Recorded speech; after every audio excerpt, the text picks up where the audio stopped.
प्रिय विद्यार्थियों, कक्षा 10 सामाजिक विज्ञान के लेसन नंबर 1 में आज हम बात करते हैं एक नए वंश के बारे में जिसका नाम है चोल वंश। विद्यार्थियों, चोल वंश की प्रारंभिक जानकारियों की अगर बात करें तो इसकी जो भाषा है इस साम्राज्य की वो थी तमिल भाषा, और यहाँ तमिल भाषा में उच्च कोटि का साहित्य लिखा गया जिसका उदाहरण हमें तिरुवल्लुर के ग्रंथ कुरल से मिलता है।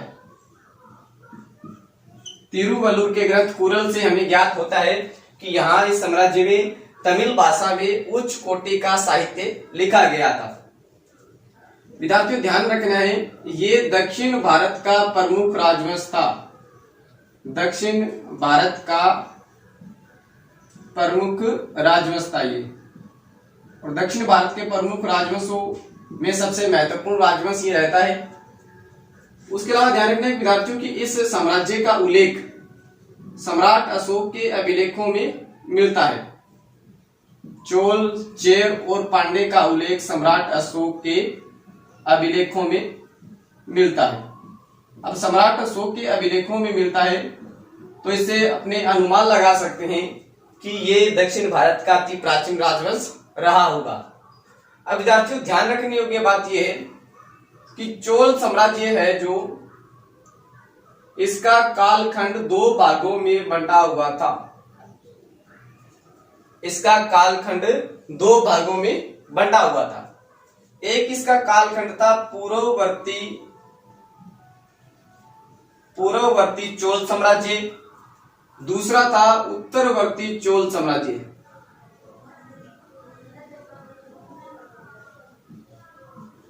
पूर्ववर्ती चोल और उत्तरवर्ती चोल। अब विद्यार्थियों, यहां पूर्ववर्ती चोल और उत्तरवर्ती चोल की सामान्य भाषा में अगर बात करें तो अपने मान सकते हैं कि ये चोल साम्राज्य जो है दो कालखंडों में शासन करता है। सबसे पहले जब इसकी स्थापना होती है सम्राट अशोक के समय से लेकर के तीसरी सदी तक ये चलता है। उसके बाद में इस पर जो पांडे और चेर जाति थी वो आक्रमण करती है, जिसके बाद में ये समाप्त हो जाता है। इसके वंशज बच जाते हैं और उसके बाद में पुनः इसकी स्थापना होती है और इसे बोलते हैं उत्तरवर्ती चोल साम्राज्य के नाम से। मान सकते हैं कि ये तीसरी सदी तक समाप्त हो जाता है और इसकी स्थापना होती है 9वीं शताब्दी में। मतलब दो बार जो है ये साम्राज्य बनता है और बिगड़ता है। अब विद्यार्थियों, पूर्ववर्ती चोल साम्राज्य जो है इसका एक शासक हमारी किताब में दे रखा है जिसका नाम है करिकाल। जिसका नाम है करिकाल। विद्यार्थियों, करिकाल जो है ये क्या करता है, पुगार या पुहार, तमिलनाडु में वर्तमान में पुगार या पुहार नामक नगर की नींव रखता है। नामक नगर की इसने नींव रखी है। विद्यार्थियों, एक ये क्या करता है कि सिंहल द्वीप से युद्ध करता है। सिंहल द्वीप से युद्ध करता है ये करिकाल, और युद्ध में जो बंदी थे युद्ध में जीत जाता है। उसके बाद में ये सैनिकों को बंदी बना लेता है, विपक्षी सैनिकों को। फिर ये क्या करता है कि जो बंदी सैनिक थे उनसे कावेरी नदी पर ये 100 मील लंबा बांध का निर्माण करवाता है। कावेरी नदी पर 100 मील लंबा बांध।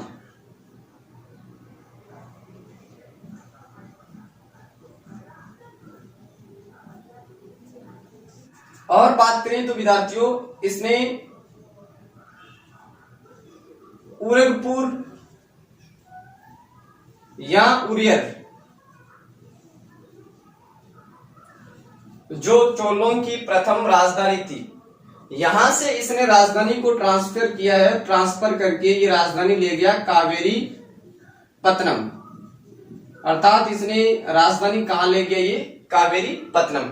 विद्यार्थियों दक्षिण जो भारत है अपना, जैसे यहां श्रीलंका है, ये जो क्षेत्र है ये सारा तमिलनाडु का है, और पर्टिकुलर तमिलनाडु और यहां इसी क्षेत्र पर जो है चोल साम्राज्य रहता है।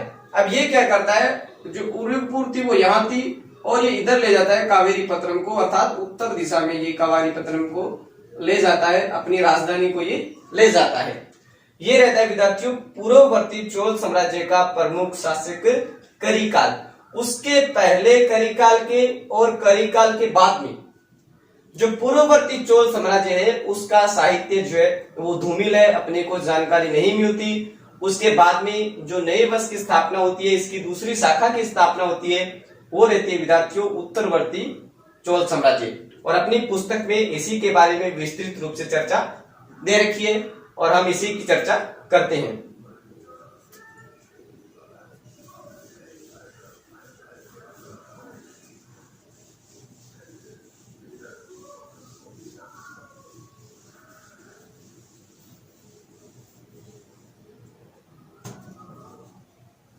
विद्यार्थियों उत्तरवर्ती चोल साम्राज्य का संस्थापक विजयालय था।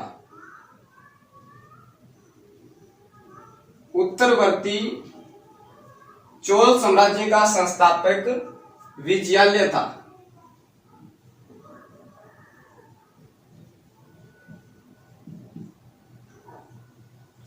विजयालय के बाद में उसका पुत्र आदित्य शासक बनता है,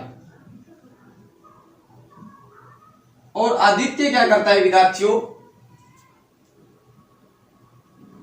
पल्लव नरेश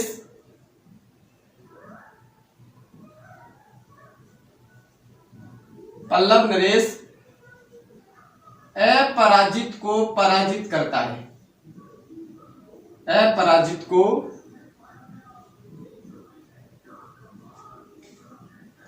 पराजित करता है। विद्यार्थियों आपकी किताब में जितनी जानकारी दे रखी है उसी के बारे में हम बात करेंगे, आपको किसी भी प्रकार से कंफ्यूजन में नहीं डाला जाएगा। तो आपको जितना बताया जा रहा है आप उतनी ही बातें ध्यान में रखें, और इतनी ही आपके लिए काफी है, परीक्षा की दृष्टि से इतनी ही आपके लिए काफी है। आदित्य के बाद में शासक बनता है विद्यार्थियों परांतक। आदित्य के बाद में बनता है परांतक, और परांतक क्या करता है, ध्यान रखना है कि इस साम्राज्य के समकालीन साम्राज्य थे चेर और पांडे, ये भी दक्षिण भारत के थे। इनमें से परांतक जो है ये क्या करता है, पांड्यों की राजधानी मदुरा, या इसे वर्तमान में बोलते हैं मदुरई, पर अधिकार कर लेता है। मदुरा या मदुरई पर इसने अधिकार कर लिया है।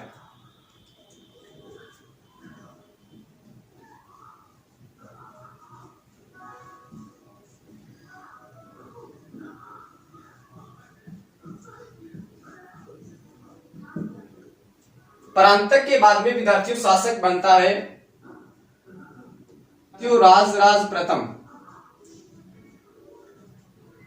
राजराज प्रथम। अब विद्यार्थियों राजराज प्रथम जो है ये क्या करता है, ये संपूर्ण मद्रास, जिसे वर्तमान में चेन्नई कहा जाता है, संपूर्ण मद्रास, उसके अलावा सिंहल द्वीप आदि के क्षेत्र को ये अपने अधीन कर लेता है। दक्षिण भारत के अधिकांश क्षेत्र को ये अपने अधीन कर लेता है, और संपूर्ण दक्षिण भारत का ये एक छत्र सम्राट बनता है। संपूर्ण दक्षिण भारत का ये एक छत्र सम्राट बनता है। विद्यार्थियों इसने राजराज प्रथम ने तंजौर में, ध्यान रखने काफी फेमस मंदिर है और पूछा जाता है, तंजौर में भगवान शिव का एक मंदिर बनवाया है। भगवान शिव का इसने एक मंदिर बनवाया है और वो मंदिर रहता है राजेश्वर मंदिर। राजेश्वर मंदिर, राजेश्वर मंदिर का निर्माण तंजौर में किसने करवाया है? राजराज प्रथम ने। विद्यार्थियों राजराज प्रथम के बाद में शासक बनते हैं राजेंद्र प्रथम। राजेंद्र प्रथम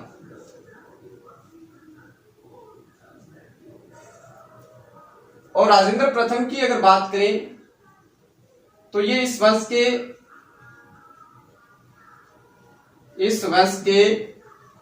शक्तिशाली शासक थे। इस वंश के ये शक्तिशाली शासक थे। विद्यार्थियों इनके पास में शक्तिशाली नौसेना थी। नौसेना का मतलब जो जल में चलती है। सबसे शक्तिशाली इनके पास में नौसेना थी और इसी नौसेना के बलबूते ये क्या करते हैं, समुद्री प्रदेश जिनमें म्यांमार की खाड़ी, मर्तबान की खाड़ी जो म्यांमार में है, पेगू म्यांमार के आसपास में एक छोटा सा प्रदेश है, और अंडमान निकोबार, अंडमान निकोबार भारत का एक केंद्र शासित प्रदेश है वर्तमान में। इसके क्षेत्रों पर राजेंद्र प्रथम विद्यार्थियों अधिकार कर लेता है और अधिकार करने के बाद में ये बढ़ता है उत्तर भारत की ओर, जिसमें मगध का क्षेत्र, बिहार का क्षेत्र, झारखंड का क्षेत्र यहां बढ़ता है और यहाँ के शासक महिपाल को पराजित करता है राजेंद्र प्रथम। और उसके बाद में ये क्या करता है कि गंगा नदी के अधिकांश क्षेत्र पर कब्जा कर लेता है। गंगा नदी के अधिकांश क्षेत्र पर कब्जा कर लेता है और उसके बाद में ये उपाधि धारण करता है जो इतिहास में काफी प्रसिद्ध है और प्रतियोगी परीक्षाओं की दृष्टि और अपने पेपर की दृष्टि से, अपनी परीक्षा की दृष्टि से अति महत्वपूर्ण है। वो उपाधि रहती है विद्यार्थियों गंगई कोंडचोल की उपाधि इसने धारण की है, मतलब गंगा नदी के क्षेत्र का विजेता, इसका मतलब ये रहता है।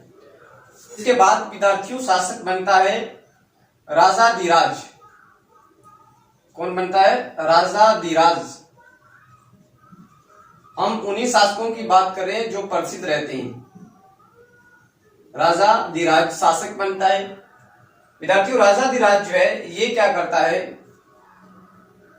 चालुक्य शासक सोमेश्वर से, चालुक्य शासक सोमेश्वर से युद्ध करता हुआ ये मारा जाता है। और किस युद्ध में? कोप्पम के युद्ध में। कोप्पम का युद्ध, वर्तमान में कोप्पम जो है केरल के आसपास का क्षेत्र है। कोप्पम का युद्ध, इसमें ये मारा जाता है। विद्यार्थी उसके बाद में जो शासक बनता है वो बनता है वीर राजेंद्र। बिल्कुल इजी है हमारा ये टॉपिक। वीर राजेंद्र जो है वो शासक बनता है और वीर राजेंद्र क्या करता है, चालुक्यों को कुंडल संगमम के युद्ध में पराजित करता है। चालुक्यों को कुंडल संगमम के युद्ध में पराजित करता है।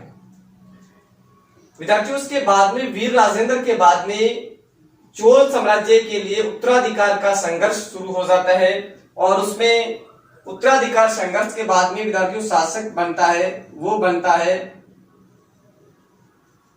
कुलोत्तंग प्रथम। कुलोत्तंग प्रथम शासक बनता है।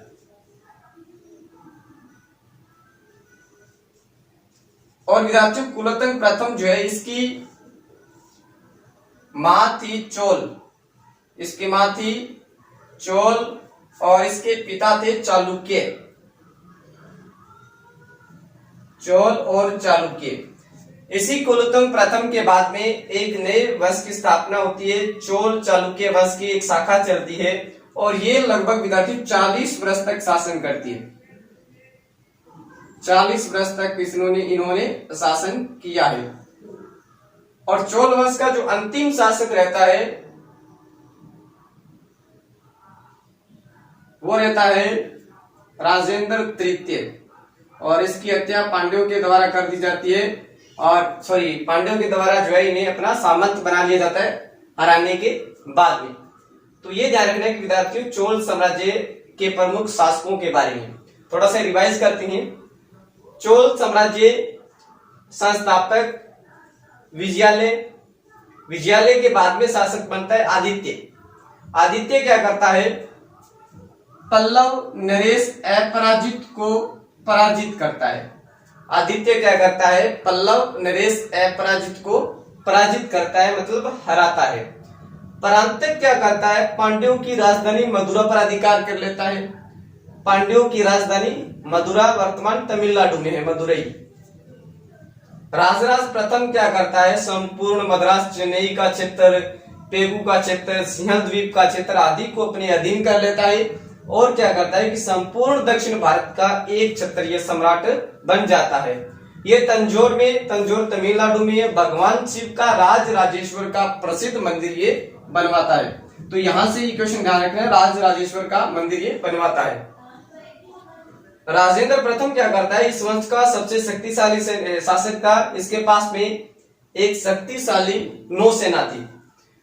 मर्तबान, पेगु, अंडमान निकोबार आदि क्षेत्र को ये क्या करता है, अपने अधीन कर लेता है और बंगाल और बिहार की तरफ बढ़ता है और वहां के शासक महिपाल को ये पराजित करता है और गंगा नदी के अधिकांश क्षेत्र पर अधिकार कर लेता है, जिसके बाद में विद्यार्थियों ये उपाधि धारण करता है गंगईकोंड चोल की।